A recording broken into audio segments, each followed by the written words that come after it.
जय हिंद मेरे प्यारे बच्चों। तो कैसे हैं आप लोग। आज फिर हम आप लोगों के लिए नन हिंदी का क्लास चैप्टर नंबर 4 लेकर के आए हैं, बाल गोविंद भगत। ये बहुत ही इंटरेस्टेड, बहुत ही मजेदार कहानी है।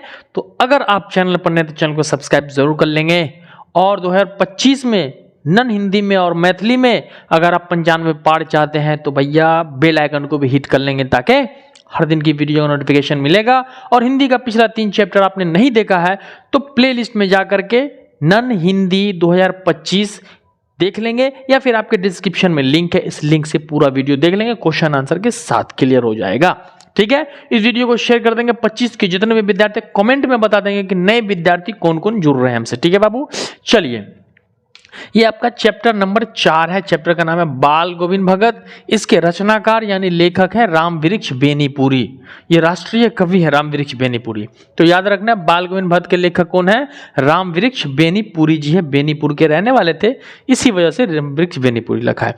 पूरी कहानी मैंने यहाँ पर उतार दिया और ऐसे समझाऊंगा मैं आपको कहानी के परमानेंटली याद हो जाएगा फॉर होल लाइफ। मेरा पढ़ा हुआ क्लास जिंदगी के साथ भी और जिंदगी के बाद भी, यानी मैट्रिक के साथ भी मैट्रिक के बाद भी आपको पूरी कहानी याद रहेगी। देखिए ये एक साधु की कहानी है। ये किसकी? एक सच्चे साधु की कहानी है और ये रियल लाइफ पे आधारित है। जो कौन है? बाल गोविंद भगत है ना। ये एक साधु व्यक्ति होते हैं जो कि ये कबीर जो होते हैं वो बहुत बड़े संत थे। संत कबीर बहुत बड़े, और बहुत बड़े। इनका दोहा बड़ा प्रसिद्ध है कबीर का है कि कबीर ने एक लिखा है कि दुख में सुमरिन सब करे, सुख में करे न कोई। दुख में जो सुमरिन करे, सुख में जो सुमरिन करे, दुख काहे कोई। कहने का तात्पर्य है कि दुख में हर व्यक्ति ईश्वर को याद करता है, अगर सुख में ईश्वर को याद कर लो तो दुख ना होएगा। बाल गोविंद भगत कबीर को साहब मानते हैं। तो चलिए सबसे पहले हम नया खाका खींचते हैं आपको। सबसे पहले कह रहा है कि बाल गोविंद भगत मंझौले कद के गोरे चिट्टे आदमी थे। भाई बाल गोविंद भगत इनकी एक सिस्टम हुलिया बता रहा है कि बाल गोविंद भगत कैसे थे। तो बाल गोविंद भगत मंझौले के कद के थे। ऑब्जेक्टिव होगा, ध्यान से याद रखना बाबू। मंझौले कद के और गोरे चिट्टे आदमी थे। कैसे थे? गोरे चिट्टे, चिट्टा का तात्पर्य होता है कि बिल्कुल गोरा, आलिया भट्ट, कटरीना कैफ भी फेल हो जाए, इतने खूबसूरत थे वो। 60 से ऊपर के ही होंगे, यानी इनकी आयु कितनी होगी? तो 60 से ऊपर। बाल गोविंद भगत की आयु हो जाएगी 60 से ऊपर की।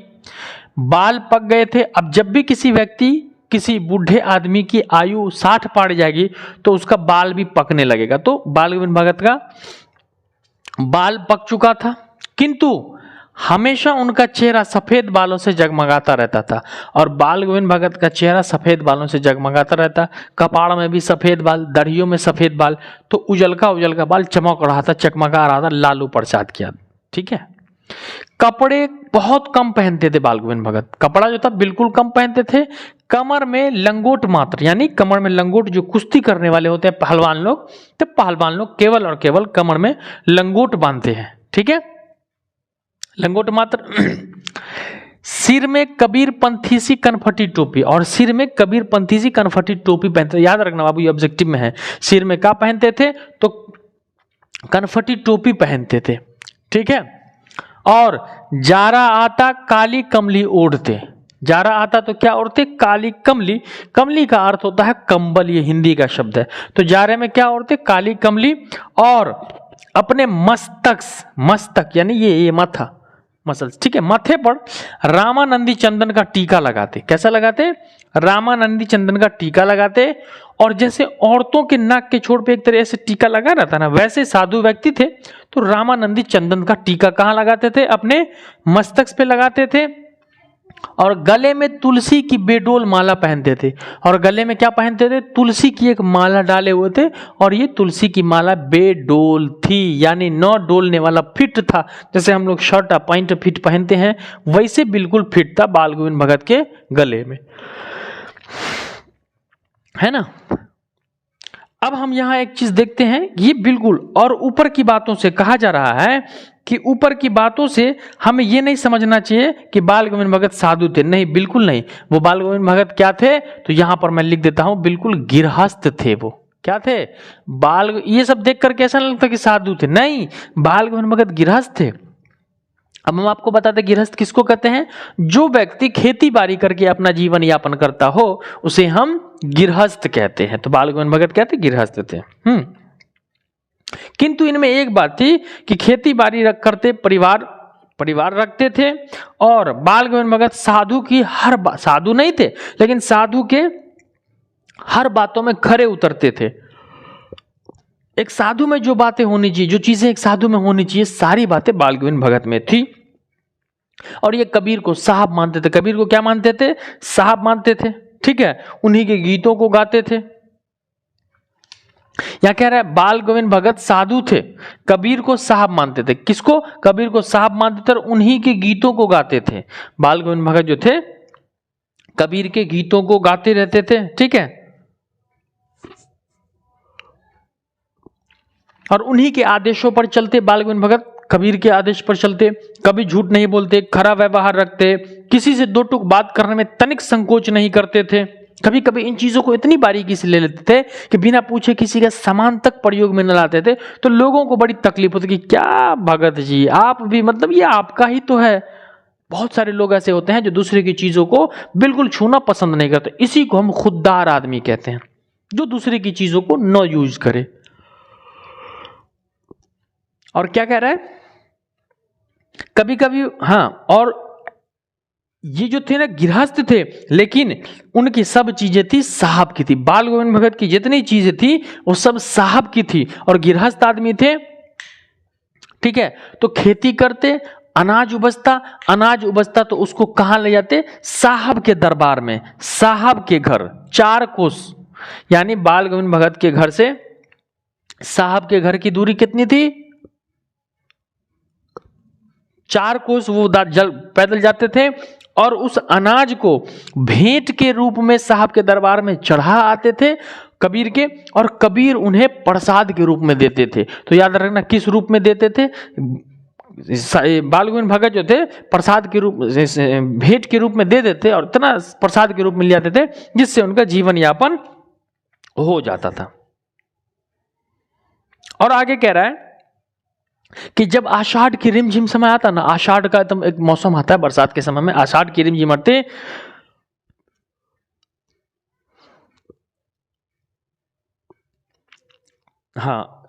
समूचा गांव खेतों में उतर पड़ा। अब भाई बारिश हो रही है, धान की रोपनी चल रही है, खेती चल रही है और खेती हो रही है, और पानी भरे खेतों में बच्चे उछल रहे हैं, कलेल कर रहे हैं, और अधरत या पुरवाई ऐसे ही समय में है ना, एक तनिक झंकार के साथ एक गाना सुनने को मिलता था, है ना। फिर पूछना ना पड़ता था कि ये गाना कौन गा रहा है ना। गाना बाल गोविंद भगत, समूचा शरीर कीचड़ में लिथड़ा पड़ा रहता था, और खेत में रोपनी करने वाले की उंगली मधुर पंक्तिबद्ध, जैसे आप देखे होंगे बाबू, जैसे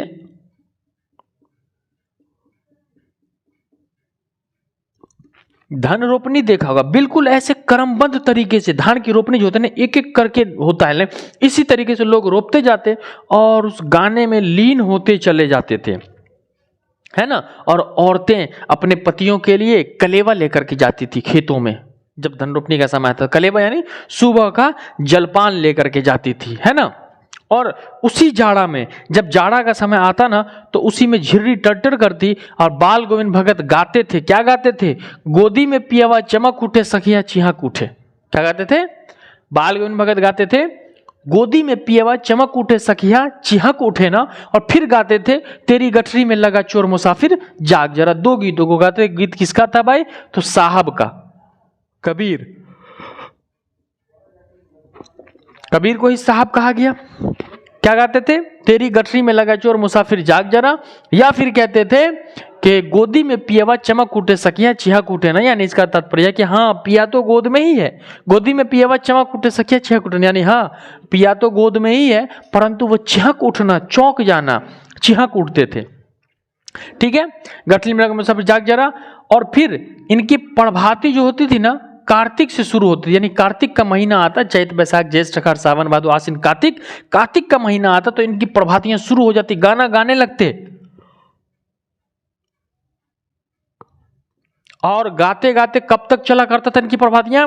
फागुन महीने तक, यानी कार्तिक माह से इनका जो था वो प्रभाती शुरू होती कार्तिक में, और कब तक चलता था? फागुन तक जो था वो बाल गोविंद भगत की प्रभातियां चलती रहती थी, शुरू रहती थी। उसी समय में क्या करते थे?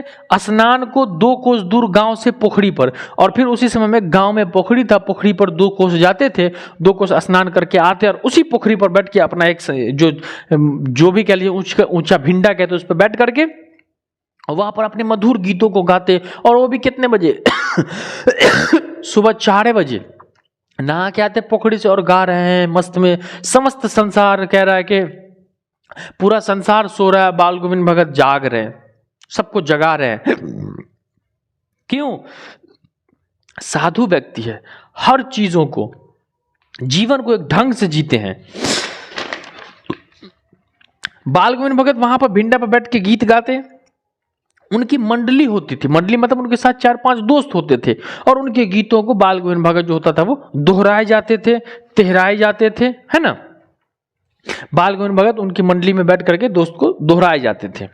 बाल गोविंद भगत की संगीत की साधना उस दिन देखी गई जिस दिन उसकी बेटे की मृत्यु हो जाती है। बाल गोविंद भगत के पास एक बेटा होता है जो बोधा होता है, सुस्त होता है, कम बुद्धि वाला होता है, और वो बाल गोविंद भगत अपने उस बेटे का विवाह भी करवा देते हैं। उनकी पुतोह जो होती है वो सुंदर सुशील होती है। ऑब्जेक्टिव में याद रखना कि बाल गोविंद भगत का बेटा कैसा था? सुस्त था। और फिर पूछेगा बाल गोविंद भगत की पुतोह कैसी थी? तो सुशील थी, सुंदर थी।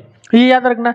जब उसके बेटे की मृत्यु हो जाती है, यहां कह रहा है कि बेटा सुस्त बोधा था और पुतोह सुंदर थी, यानी भकलोल था बेटा। मृत्यु के समय गाने लगे और गाते गाते नाचने लगते। यानी जब बाल गोविंद भगत के बेटे की मृत्यु हो गई तो आंगन में अपने बेटे को लिटाए, कफन रखे, और हमेशा वो तुलसी और 2-4 टूक फूल आंगन में रखते थे और उसके ऊपर फूल रखे हुए थे, और साइड में बाल गोविंद भगत बैठे हुए थे। और बाल गोविंद भगत गाते जाते, गाना गाते, और गाना गाते गाते क्या करते? पुतोह को रोने के बदले उत्सव मनाने को कहते थे। क्या कहते थे? जब उनकी पुतोह रूम में बैठी रो रही थी, मोहल्ले की स्त्रियां थी रो रही थी, तो बाल गोविंद भगत क्या कह रहे थे कि रोने के बदले उत्सव मनाने को पुतोह को कहते हैं। और कहते कि ये रोने का नहीं, उत्सव मनाने का समय है। आत्मा अपनी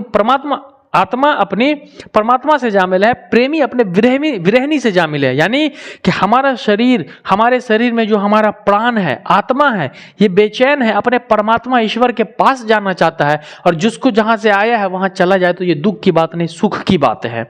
इंसान जन्म लिया है तो मरेगा, और जन्म का मृत्यु से बड़ा गहरा संबंध है। तो मृत्यु पर रोने का नहीं, उत्सव मनाने का समय है। और बाल गोविंद भगत ऐसा क्यों कह रहे थे? क्योंकि ये उनका अटूट विश्वास बोल रहा था। उनको विश्वास था कि नहीं, ये फैक्ट है, जिंदगी झूठ है, मौत जो हकीकत है, जिंदगी फरेब है और हकीकत तो मौत है। लेकिन हम झूठ से दिल लगा बैठते हैं और हकीकत से भागते फिरते हैं, है ना। तो वो नाचने लगते, गाने लगते, और जो है पुतोह को कहते कि रोने गाने उत्सव मनाने का समय है, और वो गाते गाते नाचने लगते। तो गाते गाते क्या कर रहे थे बाल गोविंद भगत? अपने बेटे की मृत्यु पर क्या रहे थे? गा रहे थे। याद रखना बाबू, ऐसा नहीं नाच रहे थे, गा रहे थे। और गाते गाते थोड़ा बहुत थोड़ा नाच लेते थे, वो अलग बात हो जाती थी, ठीक ना। जब उनके बेटे का क्रियाक्रम हुआ तो पुतोह क्या हुआ? हाँ, बेटे का क्रियाक्रम पुतोह से करवा, यानी बेटे का क्रियाक्रम तुल्य नहीं किया।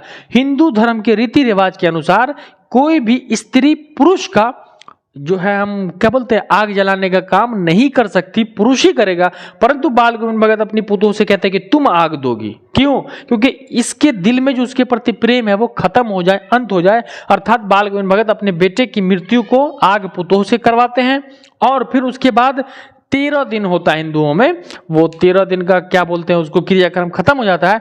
उसके बाद पुतोह के भाई के पास भेज देते, यानी पुतोह के भाई को बुलवाते हैं और कहते हैं पुतोह को कि तुम जाओ, अपने भाई के साथ चली जाओ। लेकिन उसको पुतोह कहते हैं कि नहीं, मैं नहीं जाऊंगी। अगर मैं चली गई तो आपको खाना बना के कौन देगा? चुल्लू भर पानी कौन देगा? आप बीमार पड़ गए को आपकी देखभाल कौन करेगा? सो प्लीज भगवान के वास्ते मुझे छोड़ दीजिए, मुझे यही रहने दीजिए, मैं आपकी सेवा करूंगा। परंतु बाल गोविंद भगत साधु व्यक्ति थे, उन्होंने आखिरी दलील दिया और कहा कि तू जा, नहीं तो मैं इस घर को छोड़कर चला जाऊंगा। बाल गोविंद भगत अपनी पुतों को क्या कहते हैं? आखिरी दलील देते हैं। तो सवाल होगा बाल गोविंद भगत की आखिरी दलील क्या थी? पुतों को कहते हैं कि तू जा, नहीं तो मैं इस घर को छोड़ के चला जाऊंगा। और यहां पर उनकी पुतों की एक नहीं चलती है, बाल गोविंद भगत की आखिरी दलील को उनकी पुतों को मानना पड़ता है और वो अपने भाई के साथ अपने मायके चली जाती है। बाल गोविंद भगत कहते हैं कि यार तुम नवयुवक हो, युवती हो, तुम जाओ फिर से अपना जीवन जियो, अपने इस यौवन को और युवती को, युवा शक्ति को बर्बाद मत करो, जाओ फिर से जीवन जियो, ठीक है। और वो उनकी जो है वो बहू चले जाते हैं। अब बाल गोविंद भगत बचे। बाल गोविंद भगत की मृत्यु उनके ही अनुसार होती है, ठीक उनके ही अनुसार, जैसा वो चाहते थे। एक तो बाल गोविंद भगत में क्या था कि 30 कोस गंगा स्नान को जाते थे। तो याद रखना, बाल गोविंद भगत गंगा स्नान कितना कोस जाते थे? 30 कोस बाल गोविंद भगत जो थे वो गंगा स्नान को जाते थे और घर से खाकर चलते, घर से जो खा करके चलते तो बिल्कुल मस्ती में चले जाते और 4 से 5 दिन आने जाने में लगता था। जब गंगा स्नान को जाते थे बाल गोविंद भगत तो आने जाने में 4 से 5 दिन लगता था। और इस 4 से 5 दिन में जब रास्ता जाते तो कहीं पर खाना नहीं खाते थे, बस पानी पीते और मस्ती, वही भरपेट वाला युवा वाला शक्ति हुआ करता था। क्योंकि जब बाल ब्रह्मचारी हो जाते, साधु बन जाते हैं ना, शारीरिक शक्ति हमारे अंदर स्टेमिना होता है, तो 4-5 दिन आने जाने में लगता। और साधु को संबल का क्या जरूरत, यानी साधु व्यक्ति को किसी के सहारा की जरूरत नहीं थी। परंतु इस बार जब बाल गोविंद भगत गंगा स्नान करके आए तो थोड़ी तबीयत बिगड़ गई, इनको बुखार लगने लगा। फिर भी वो नहीं माने और गांव के पोखरा में 2 को जाकर स्नान करते थे। लोगों ने मना किया कि भगत जी अब आप स्नान नहीं कीजिए, आपका शरीर थोड़ा पुराना हो चुका है, बूढ़े हो चुके हैं, आराम कीजिए। लेकिन बाल गोविंद भगत नहीं मानते हैं। और फिर एक सुबह ऐसी आती है, एक दिन लोग जब उनका गीत की आवाज नहीं सुने, जाकर देखा तो उनका पंजर पड़ा था। पंजर यानी मृत शरीर। यानी एक सुबह ऐसी आई कि डेली सुबह में वो गाते थे, तेरी गठरी में लगा चोर मुसाफिर जाग जरा, और गोदी में पिएवा चमक उठे सखियां चिहाक उठे ना। एक सुबह ऐसी आई कि बाल गोविंद भगत की आवाज लोगों ने नहीं सुना। लोगों को चौंक गए कि क्या हुआ भाई, बाल गोविंद भगत के गाना की आवाज नहीं आ रहा है। जब जाकर के देखा तो बाल गोविंद भगत इस संसार में नहीं रहे, उनका पंजर पड़ा हुआ था, यानी मृत शरीर पड़ा हुआ था। और बाल गोविंद भगत इस संसार से मुक्ति पाकर के अपने ईश्वर के पास, उनकी भी आत्मा जो है वो परमात्मा के पास कूच कर चुकी थी। तो ये कहानी थी, कितनी इंटरेस्टेड कहानी थी बाल गोविंद भगत की। बाकी चीजें मैंने यहाँ लिख दिया, फटाक से स्क्रीनशॉट लेना चाहते हैं तो फटाक से मेरे प्यारे बच्चों, आप सारे बच्चों स्क्रीनशॉट ले लो। मैं स्क्रीनशॉट का मौका अंत में देता हूँ। और ये कहानी बहुत इंटरेस्टेड है, जितना ऑब्जेक्टिव था A to Z ऑब्जेक्टिव मैंने आपको बता दिया है, कहीं पर कुछ बचा हुआ नहीं है। यदि बचा है तो कमेंट सेक्शन में आप जरूर बताएंगे। और ये कहानी आपको कैसी लगी, ये चैप्टर आपको कैसा लगा, कमेंट सेक्शन में जरूर बताएंगे। आप कमेंट करोगे, कमेंट से अटैचमेंट होता है, बात से बात बनती है, ठीक है। तो आप चैनल पर नहीं तो चैनल को सब्सक्राइब जरूर कर लोगे, बेल आइकन को हिट कर लोगे और वीडियो को अपने दोस्तों तक भी शेयर जरूर कर दोगे। तो चलिए मिलते हैं अगले वीडियो में, तब तक के लिए जय हिंद, वंदे मातरम।